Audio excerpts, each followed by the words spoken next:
So previous lecture में हमने जो है मिक्सचर्स को दो क्लासेस में क्लासीफाई किया था, heterogeneous mixtures and homogeneous mixtures.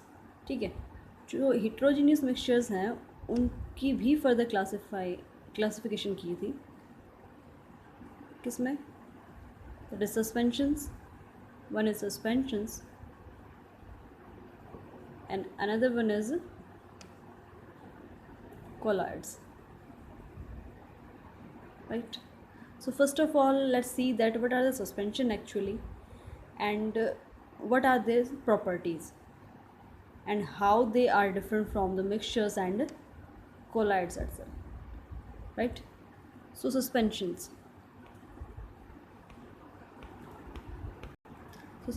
क्या होते हैं? Suspensions are the heterogeneous mixtures, क्योंकि जैसे कि हमने कहा कि these are the types of heterogeneous mixtures.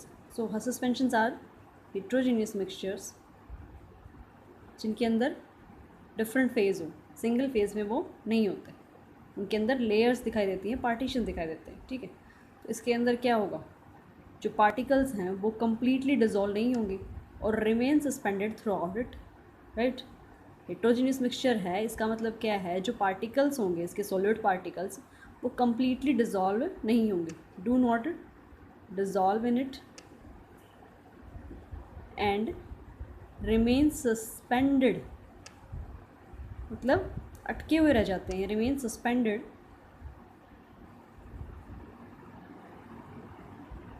In its bulk in the solution. So इसीलिए इनको हम बोलते हैं सस्पेंशंस, क्योंकि इसके सॉलिड पार्टिकल्स जो हैं सॉल्वेंट के अंदर सस्पेंडेड रह जाते हैं, कम्प्लीटली डिजॉल्व नहीं होते, और because of the reason that these are the heterogeneous mixtures. अब हमने हिट्रोजीनियस मिक्सचर्स को दो क्लासिफिकेशंस में डिवाइड किया था, that is suspensions and colloids. तो ये कोलॉइड से डिफरेंट कैसे हैं, है कि नहीं?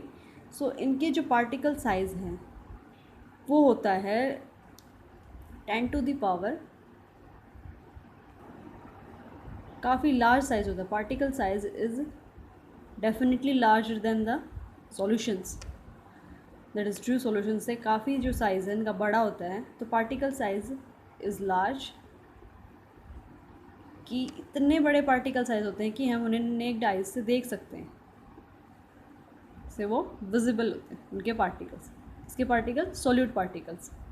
ठीक है, और उनका साइज़ होता है लगभग 10 टू द पावर 15 सेंटीमीटर बोल लो, से 10 टू द पावर -7 मीटर तक, या फिर हम कह सकते हैं 100 नैनोमीटर्स के रेंज में जो है इनके पार्टिकल साइज होता है।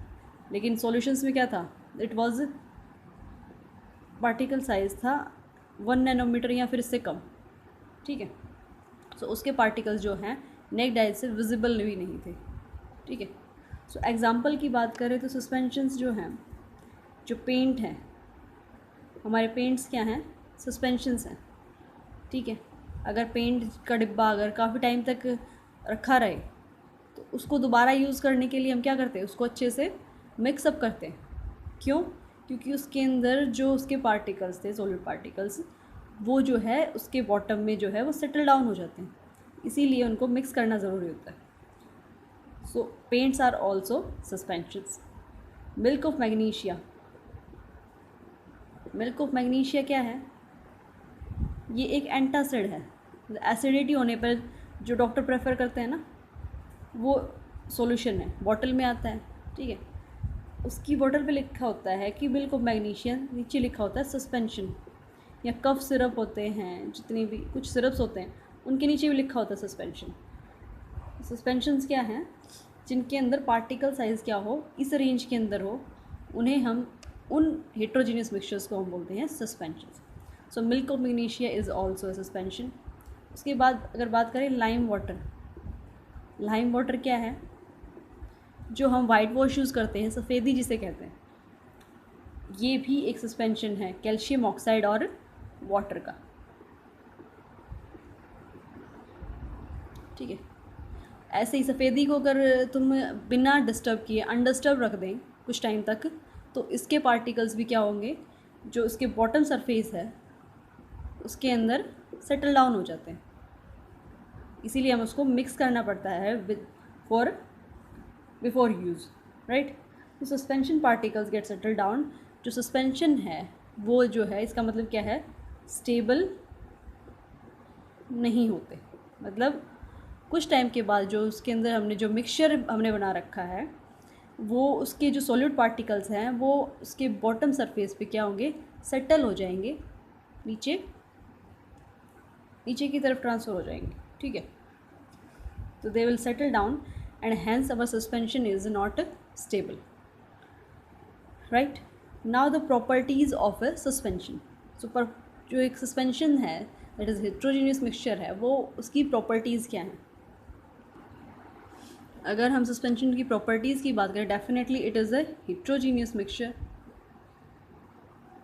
मतलब क्या है, ये सिंगल फेज़ में नहीं मिलता, इसके पार्टिकल्स जो हैं मल्टीपल फेज़ में एग्जिस्ट करते हैं, ठीक है।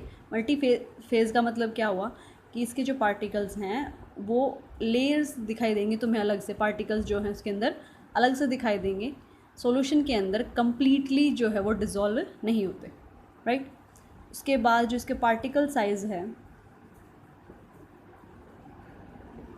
As we already have discussed, so particle size of solute जो है इसके अंदर सस्पेंशंस के अंदर 10⁻⁻5 सेंटीमीटर से लेके 10⁻⁻7 मीटर तक का होता है।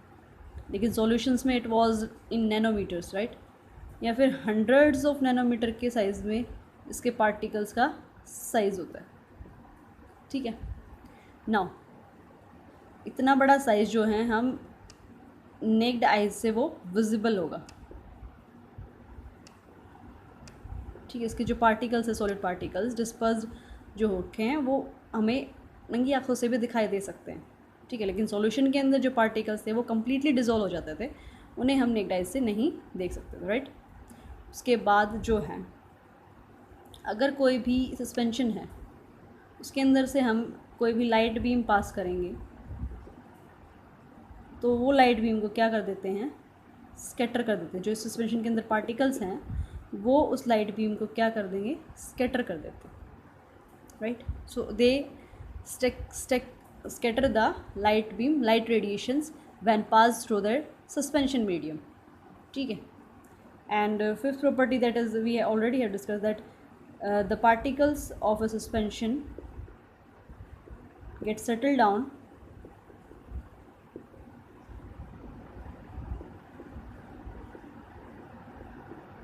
when remained undisturbed। अगर कुछ टाइम के लिए उन्हें किसी सस्पेंशन को हम बिना हिलाए, बिना डिस्टर्ब किए रख दें तो क्या हो गए, उनके जो पार्टिकल्स है, डिज़ोल्व पार्टिकल्स, वो क्या हो जाते हैं, सेटल हो जाते हैं। जैसे कि पेंट और हमारे वाइट वॉश के केस में होता है, जो सफ़ेदी है या फिर जो पेंट है कुछ भी, उसको अगर हम कुछ टाइम के लिए अनडिस्टर्ब रख दें तो उसको दोबारा यूज़ करने से पहले उसको अच्छे से मिक्स करना पड़ता है, हिलाना पड़ता है, बिकॉज उसके जो पार्टिकल्स थे वो जो होंगे उसके बॉटम सरफेस पे क्या हो गए, सेटल डाउन हो गए, ठीक है। एंड ऑल्सो जैसे कि सॉल्यूशन था ऑलमोस्ट क्या होता है, ट्रांसपेरेंट होते थे, ये होते हैं ओपेक। ओपेक मतलब बिल्कुल जो है इनके आर पार हम बिल्कुल नहीं देख सकते, या फिर सम हाउ ट्रांसलूसेंट्स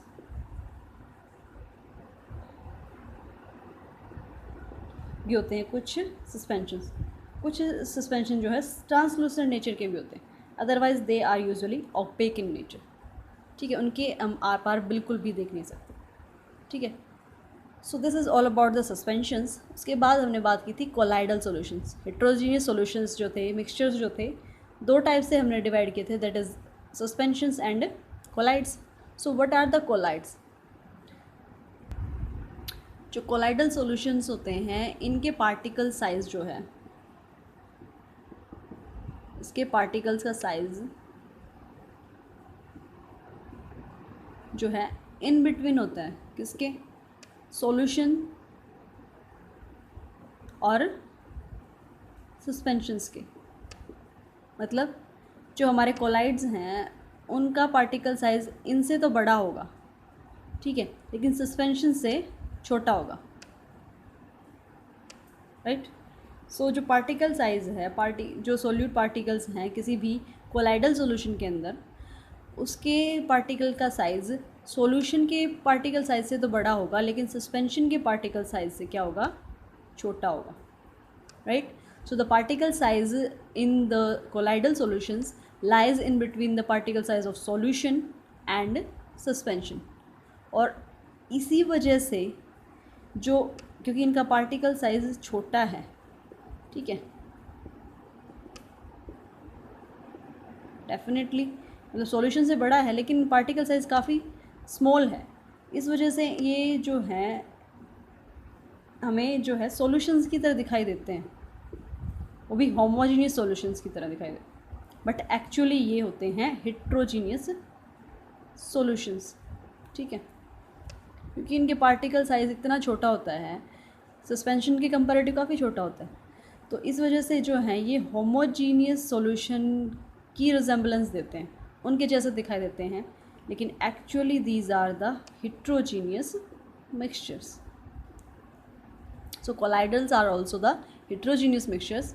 और इनके लिए वर्ड, क्योंकि रिजेंबलेंस ये सॉल्यूशन की भी देते हैं, क्योंकि देखने में ये सॉल्यूशन जैसे दिखाई देते हैं, ठीक है, इनके जो पार्टिकल्स हैं वो ऐसा लगता है कि कम्प्लीटली डिज़ोल्व हो गए, लेकिन एक्चुअली होते नहीं, क्योंकि इनके पार्टिकल्स भी कुछ टाइम के बाद क्या होंगे, सेटल हो जाएंगे at the bottom of that container. So इसलिए इनको हम, क्योंकि रिजेंबलेंस ये देते हैं सॉल्यूशन से, इनको सॉल्यूशन नहीं बोलते, वर्ड यूज़ करते हैं इनके लिए sols. So colloidals are also called sols. So अब बात करते हैं कि डिस्पर्स्ड मीडियम क्या होता है। जैसे सॉल्यूशन में क्या होता है, सॉल्वेंट एंड सोल्यूट, ठीक है, तो कोलाइड्स के केस में होता है dispersed phase and dispersion medium. In the case of colloids, जैसे कि सॉल्यूशन के केस में क्या होता था, सोल्यूट और सॉल्वेंट होते थे, वैसे ही कोलाइड्स के केस में होता है dispersed phase and dispersion medium. Now what is dispersed phase and dispersion medium. So जो डिस्पर्स्ड फेज है, now the dispersed phase and dispersion medium, जैसे सॉल्यूट या सॉल्वेंट होते हैं सॉल्यूशन के अंदर, वैसे ही dispersed phase and dispersion medium होता है in case of colloidal solution.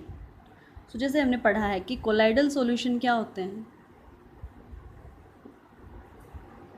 So colloidal solutions are heterogeneous mixtures, isn't it. So heterogeneous mixture क्या होते हैं, जिसके अंदर उसके कंपोनेंट पार्टिकल्स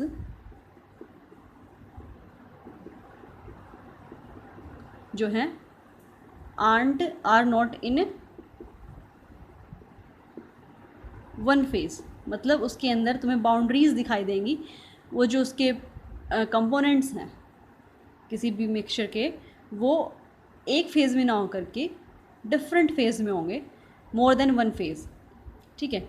एक्चुअली यहाँ पे अगर कोलाइडल सॉल्यूशन की बात करें तो उसके कंपोनेंट्स जो हैं वो दो फेज़ में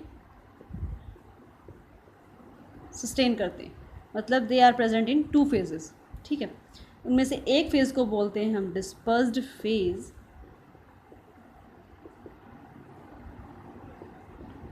एंड दूसरे फेज़ को हम बोलते हैं dispersion medium.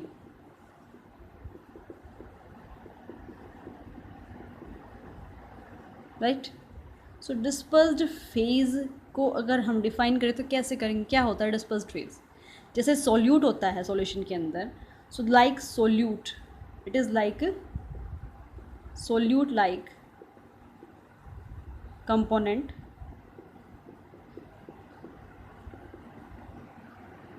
which have been dispersed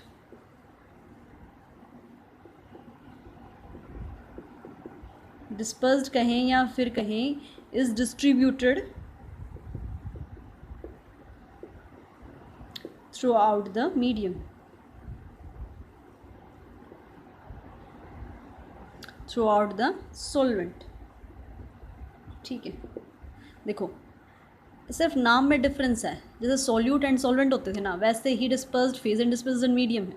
dispersed phase होता है रेलेवेंट विद सोल्यूट, तो ये सोल्यूट लाइक कंपोनेंट्स होते हैं जो कि डिस्पर्स्ड होते हैं।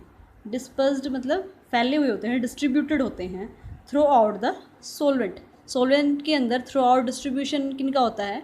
डिस्पर्स्ड फेज के पार्टिकल्स का। सो पार्टिकल डिस्ट्रीब्यूशन को हम क्या बोलते हैं? Dispersed phase. ठीक है, अब डिस्पर्जन मीडियम क्या है? जिस मीडियम के अंदर ये डिस्पर्स्ड फेज के पार्टिकल्स डिस्ट्रीब्यूटेड होते हैं, उस मीडियम को जैसे सॉल्वेंट लाइक मीडियम है, ठीक है, इसके अंदर जो हमारे डिस्पर्स्ड फेज के पार्टिकल्स जो डिस्ट्रीब्यूटेड होते हैं, उस मीडियम को हम बोलते हैं डिस्पर्जन मीडियम, राइट। तो डिस्पर्स फेज और डिस्पर्जन मीडियम से कंफ्यूज नहीं होना है। डिस्पर्जन मीडियम जैसे कि सॉल्वेंट होता है, उसी तरह डिस्पर्जन मीडियम होता है जिसके अंदर डिस्पर्स्ड फेज के पार्टिकल्स या फिर कोलाइडल सॉल्यूशन के पार्टिकल्स जो हैं वो डिस्ट्रीब्यूटेड होते हैं। उस मीडियम को हम बोलते हैं डिस्पर्जन मीडियम। और जो पार्टिकल्स डिस्पर्स्ड हैं इसके अंदर कोलाइडल सॉल्यूशन के अंदर, उन पार्टिकल्स को हम बोलते हैं, एक फ़ेज़ वो तैयार कर लेंगे, ठीक है, फ़ेज़ मतलब अलग से दिखाई देंगे उसके अंदर, इस वजह से उन्हें डिस्पर्स्ड फेज़ बोलते हैं। अगर वो सेम फेज़ में होते, कोई बाउंड्री नहीं दिखाई देती, तो उसको हम सॉल्यूशन बोल देते और कंपोनेंट्स को बोल देते सॉल्वेंट एंड सॉल्यूट। लेकिन क्योंकि वहाँ पे बाउंड्रीज़ क्रिएट हो रही हैं जो है वो कम्प्लीटली डिज़ोल्व नहीं हो पा रहे, इसीलिए उन पार्टिकल्स ने एक अलग फेज़ तैयार कर लिया और जिस फेज़ को हम बोल दिए कि dispersed phase. So it was all about the suspensions and colloidal solutions. So colloidal solution में हमें फर्दर पढ़ना है कि उनकी प्रॉपर्टीज़ क्या होती हैं, राइट। colloidal solutions की प्रॉपर्टीज़ हमें पढ़नी है अगली क्लास में, राइट। उसके बाद उनकी जो टाइप्स हैं and application. So next class में हम क्या क्या पढ़ेंगे? properties of colloids, their types and their application. So colloidal solution के काफ़ी applications हैं हमारे डे टू डे लाइफ में। So next class में हम properties, types and application पढ़ेंगे of the colloidal solutions. So I hope अब तक जो मैंने पढ़ाया है वो आपको समझ में आया होगा। अगर कोई डाउट या क्वेरी है तो they you can mention in the comment box. Thank you.